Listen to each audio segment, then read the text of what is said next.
Wir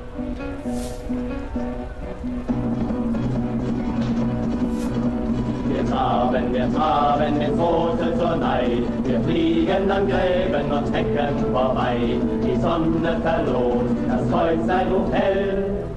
Und der Tod ist unser Gesell. Und der Tod ist unser Gesell. Hallo und herzlich willkommen hier auf dem PLW Review Kanal. Ich bin der Johnny und heute geht es um ein ziemlich kompliziertes Thema, nämlich die deutschen Freikorps. Und da können wir ein bisschen weiter hinten anfangen. Die Geschichte der Freikorps, die gibt es schon ein bisschen länger, nämlich zur napoleonischen Zeit. Dort ist Preußen von Frankreich besetzt worden und während der Befreiungskriege haben sich, wie kann man das nennen, diese Freikorps gebildet. Das waren Leute, die mehr oder weniger neben dem normalen Militär sich zusammengefunden haben, sich bewaffnet haben. Einige Gruppen waren organisierter, einige nicht so organisiert und die haben sich zu diesen Freikorps zusammengeschlossen und haben sich auch uniformiert, bestanden aber neben dem normalen preußischen Militär und sind aber auch unter anderem in die preußische Militärführung eingebunden worden und haben dann auch mit dazu beigetragen, Napoleon aus Deutschland zu vertreiben. Jetzt sehen wir hier einen Freikorpsmann in einer etwas anderen Zeit, und zwar nach dem Zusammenbruch der Deutschen Front und der Niederlage 1918 gab es in Deutschland ein Machtvakuum, könnte man sagen, und verschiedenste politische Gruppen haben versucht, Aufstände zu proben. Es gab Chaos, es gab jetzt zum Beispiel auch die Matrosenaufstände. Und um dieser Situation Herr zu werden und diese Anarchie zu beseitigen, haben sich verschiedene Gruppen zusammengefunden, verschiedene Interessensgruppen, sehr viele aus dem Militär zum Beispiel. Und diese Gruppen haben sich dann Freikorps genannt. Und die sind dann teilweise zusammen, haben dann für die Regierung agiert, für die Reichsregierung. Und andere wiederum, haben so ein bisschen ihr eigenes Süppchen gekocht. Und das ist wirklich ein sehr, sehr kompliziertes Thema. Deswegen möchte ich es jetzt anfänglich ein bisschen einfacher halten, indem wir jetzt mal exemplarisch einen Freikorpsmann zeigen. Und zwar wäre das ein Soldat des Freikorps Hülsen. Das ist relativ früh gegründet worden. Also die Niederlage war ja im November 1918 und bereits am 26. Dezember 1918 wurde das Freikorps Hülsen gegründet. Das war unter Bernhard von Hülsen, ein ehemaliger Offizier der Kaiserlichen Armee. Und da sieht man auch schon, dass die Truppe so schnell nach der Niederlage gegründet wurde, dass es auf jeden Fall ein Bedürfnis gab nach Ordnung und Sicherheit. Dazu gehörte dieses Freikorps auch. Und das Freikorps hatte verschiedene Einsätze gehabt. Unter anderem war es eingesetzt beim Spartakusaufstand in Berlin. Dann wurde es auch mal nach Leipzig geschickt und 1921 ist es sogar an die deutsche Grenze geschickt worden, nach Oberschlesien, um dort den dritten polnischen Aufstand niederzuschlagen. Im Juni 1919 ist dieses Freikorps auch in die Reichswehr überführt worden, in die vorläufige. Und dort war es dann unter dem Namen Reichswehrbrigade 3 aktiv.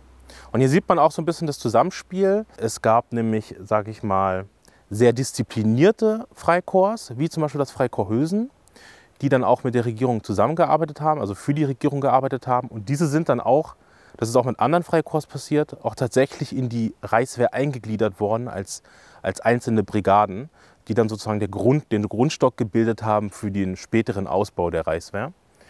Und es gab aber auch Freikorps, die sehr undiszipliniert waren, die auch sehr selbstständig agiert haben, gerade im Osten. Aber das sind noch ein bisschen andere Themen, die wir gerne mal anschneiden können. Wenn euch das mal interessiert, dann schreibt uns das in die Kommentare. Dann werden wir versuchen, auch andere Freikorps zu beleuchten. Aber gerne möchte ich euch jetzt erstmal ein bisschen was über die Ausrüstung erzählen. Denn ihr seht hier schon, wie ihr ihn schon kennt, das ist der M16 Stahlhelm.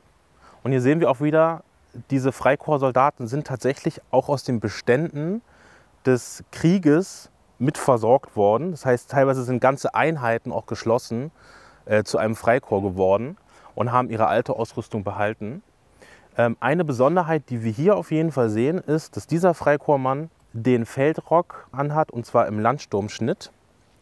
Das erkennen wir daran, dass er hier noch farbliche Vorstöße hat. Die Knopfleiste ist nicht verdeckt. Hier unten sehen wir das auch nochmal, dass diese Knöpfe auch nicht verdeckt sind. Und er befindet sich im Rang eines Unteroffiziers. Das sehen wir hier an diesen Tressen. Das ist bereits schon die spätere Form. Und die findet sich auch hier wieder an den Ärmeln. und er hat ein Ordensband, nämlich EK2. Als Bewaffnung hat der Soldat das Gewehr 98. Also wir sehen auch hier, dass die Freikorps wirklich tatsächlich einfach auch mit Militärwaffen ausgestattet waren, die aus der vorigen Armee stammten. Das sehen wir auch an seinem Koppel. Er hat 2 Handgranaten und natürlich die Patronentaschen. Und man muss dazu auch sagen, die Freikorpsmänner sind, wenn sie Aufstände niedergeschlagen haben, auch nicht zimperlich vorgegangen. Also diese Handgranaten wurden auch eingesetzt. Man hat auch wirklich Arbeiteraufstände damit niedergeschlagen. Man hat unter anderem auch mit Maschinengewehren gekämpft, mit Panzerwagen.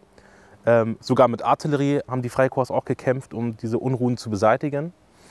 Und viele dieser Freikorps-Einheiten waren auch, das muss man leider auch wirklich so sagen, sehr, sehr verroht und abgehärtet durch den Krieg.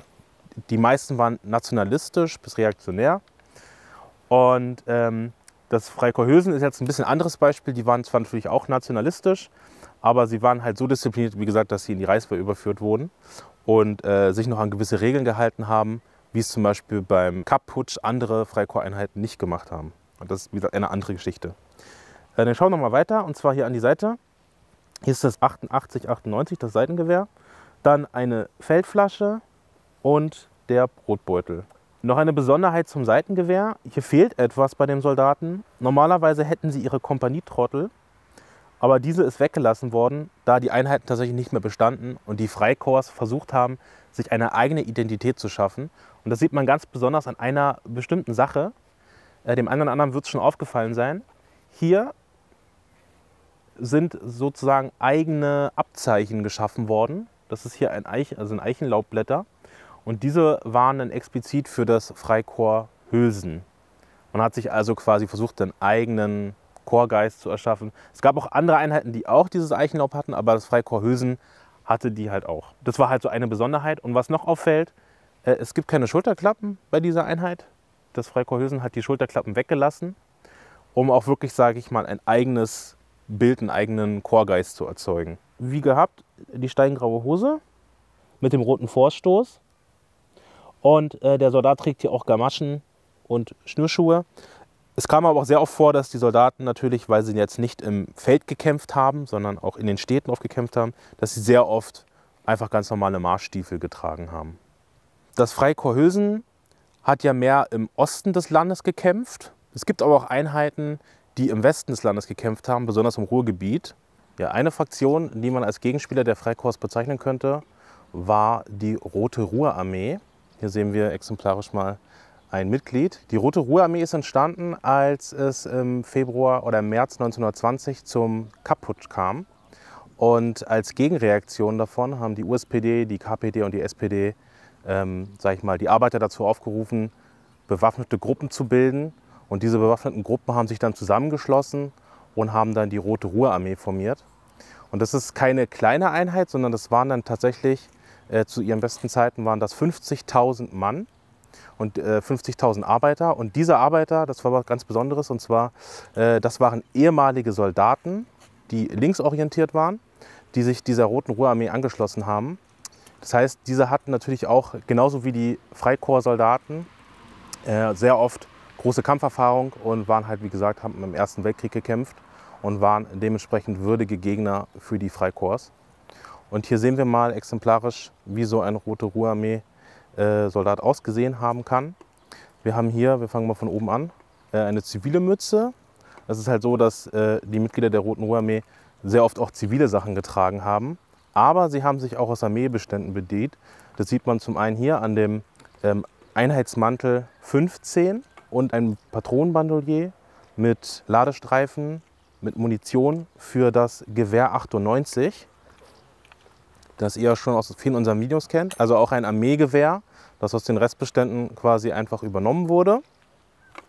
Im Koppel trägt er eine Handgranate 15. Die ist ein bisschen größer als die späteren Modelle. Das war so ziemlich eine der ersten, die man eingesetzt hat.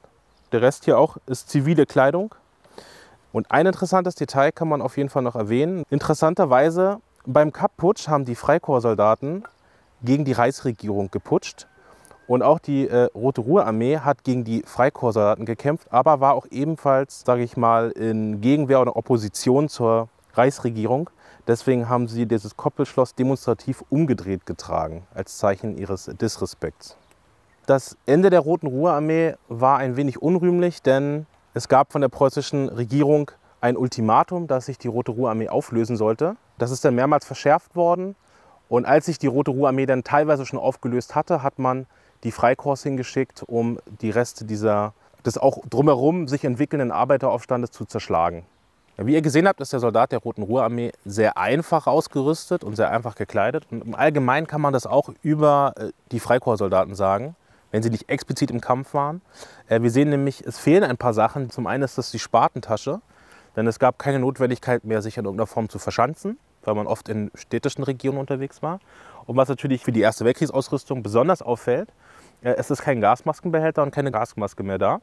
Denn natürlich auch in der Stadt und in diesen Zuständen hat man sich nicht mehr mit Gas gegenseitig bekämpft, glücklicherweise.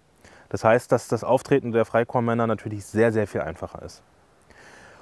Ja, zum Abschluss kann ich sagen, wie ich es schon ein bisschen erwähnt hatte, man kann es wirklich sehr schwer verallgemeinern, deswegen muss man Einzelbeispiele zeigen.